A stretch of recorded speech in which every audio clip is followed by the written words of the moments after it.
अगर तुम 5 वक्त नमाज पढ़ते हो फिर भी दिल बेचैन है, दिमाग शोर से भरा है, तो मसला नमाज नहीं है, मसला कुछ और है।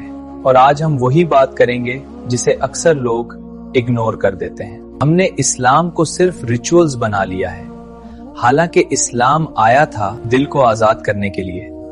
हम नमाज पढ़ते हैं लेकिन दिल में हर वक्त फ्यूचर का खौफ, पास्ट की गिल्ट और लोगों की अप्रूवल की भूख, ये 3 चीजें दिल को उस तरह जकड़ लेती हैं कि सुकून के लिए जगह ही नहीं बचती। और फिर हम कहते हैं शायद मेरे ईमान में कमी है।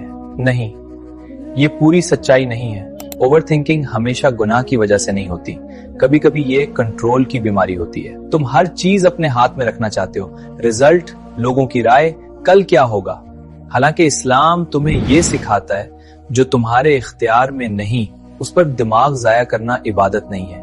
यहाँ शैतान भी खुश होता है और ईगो भी। नबी करीम सल्लल्लाहु अलैहि वसल्लम ने कभी ये नहीं सिखाया कि हर वक्त सोचते रहो, बल्कि ये सिखाया अमल करो, दुआ करो, फिर दिल को छोड़ दो। तवक्कल का मतलब लेजी होना नहीं और तवक्कल का मतलब एंग्शियस होना भी नहीं।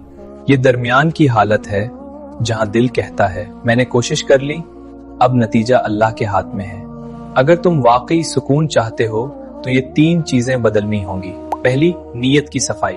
नमाज इसलिए नहीं कि सुकून मिल जाए, बल्कि इसलिए कि अल्लाह के सामने खड़ा होना है। सुकून साइड इफेक्ट है, मकसद नहीं। दूसरी, ओवर थिंकिंग को इबादत न समझो। हर सोच तकवा नहीं होती। कुछ सोचें सिर्फ जहनी शोर होती हैं। जो सोच तुम्हें अमल से रोके, उम्मीद खत्म करे, अल्लाह से बदगुमान करे, वो सोच वसवसा है, विजडम नहीं।